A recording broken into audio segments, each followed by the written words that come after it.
me what you got. When the motherfucking beat drops.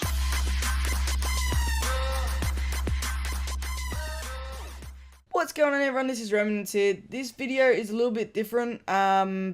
Basically, I'm just trying to give you guys an update of everything that's happened with my gastric sleeve that I had done. The last video that you seen was me going back into the hospital with a rash that covered my neck, my face, and my chest.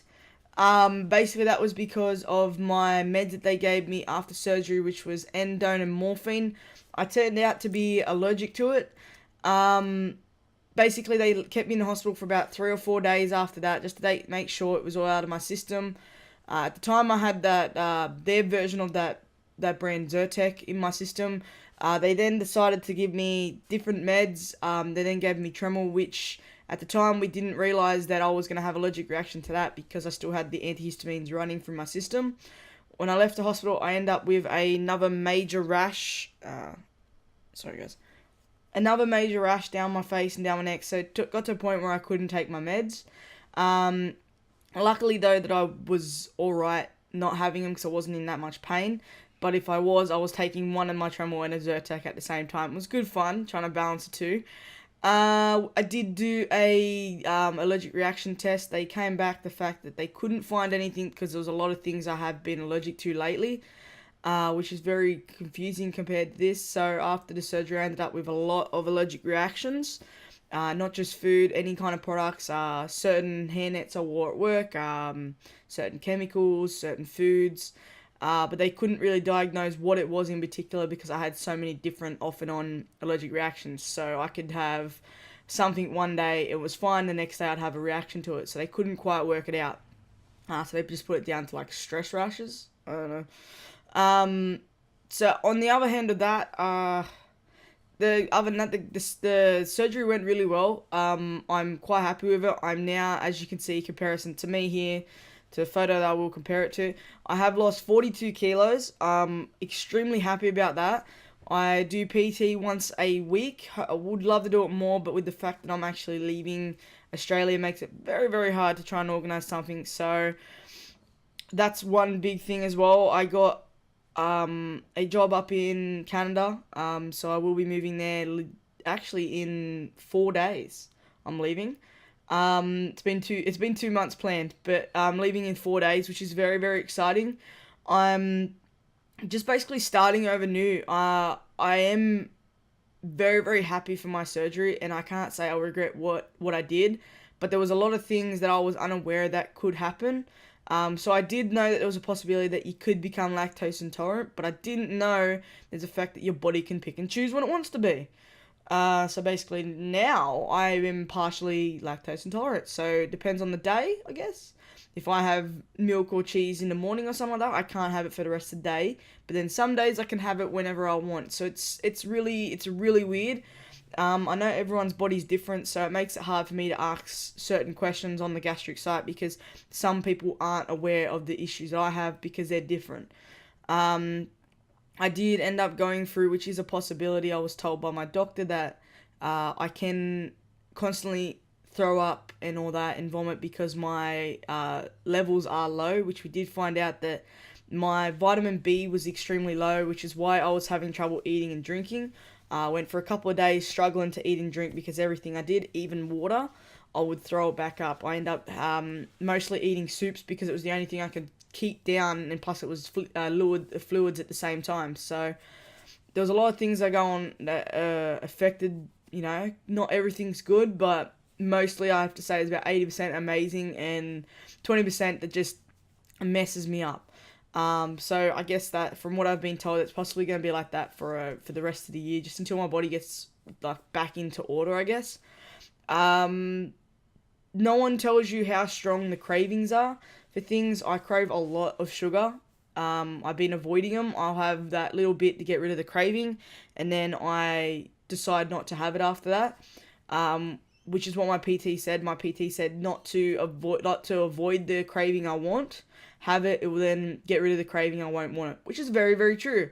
So I don't eat massive amounts of junk food like I used to. If I feel like chocolate, I'll have a block or two, like a little square, or two, and it gets rid of the craving, which is fantastic. So, because I did find when I wasn't having my cravings, I would pick at everything else until I decided finally to have the thing that I was craving. So if I go straight to the source of what I'm craving, it actually goes away, which is it's quite interesting, it's quite interesting that.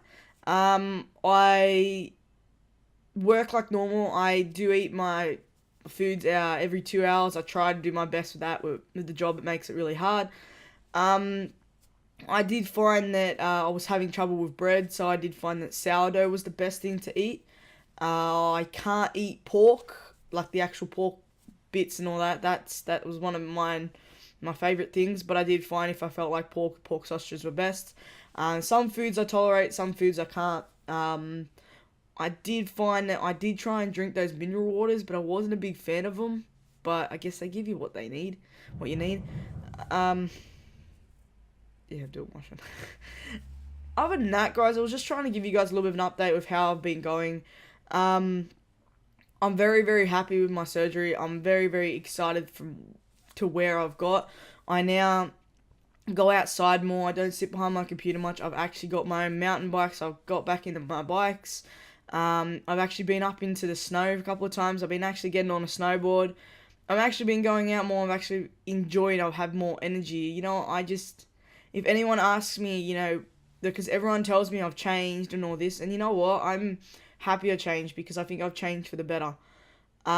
If you guys have any questions, feel free to ask me. I'm more than happy to help you out. If you have any issues, the same issues I'm having, or just have general questions on anything, just let me know. I'm more than happy to give you whatever answers I can. If not, I will more than happily find out the answers for you. But I guess that's pretty much it. I will most likely try and give you guys an update in a couple more months so you guys can see the progress of where I'm at. I'm actually only 6.4 kilos left before I reach my goal, which is 80 kilos, which isn't my set goal. I think it's my base goal. I think my set goal might be 75 or 70. I'm not 100% sure yet, but I'm going to see when I hit 80 how I feel. The only downside I can say is that I really, really hate the skin. Which I'm pretty sure a lot of you guys would understand about the fact that the skin is the most annoying part of this whole journey. The fact that it's just there and I have to wait a full year for it to be cut off is just annoying. But I can see why they do it. I'm just saying in general, I really, really hate the skin. But on the upside, I can feel a collarbone, which is kind of weird. I know it sounds weird. And I found that you don't bounce off things anymore, if you get what I mean. I used to cut corners and hit a bench or something like that at work, and I used to just bounce off it and never worry about it and have a bruise within the next couple of days. Now, I do it, I hit it, hurt myself, in a lot of pain, and then I get a bruise. So, downside, you don't bounce. Upside, you don't bounce, I guess. Other than that, it's just a lot of things, go into it like you don't realize how much you've changed until you actually have the surgery. So I'm very, very happy with my progress, and if I can help anyone else out with whoever's going through the same issues, I'm more than happy to, because I think it was the best decision I ever did. I really wish I'd never had to make the decision, if I'm being honest, but you know what, I can't say I regret my decision. And my surgeon is an amazing guy. He did a fantastic job. He's there for me for the next 2 years, not that I'm actually going to be here for 2 years, but I'm pretty happy with it. So I just wanted to let you guys know with how I'm going, give you guys an update. And I guess I will see you guys in a couple months' time. Alright guys, cheers. See ya.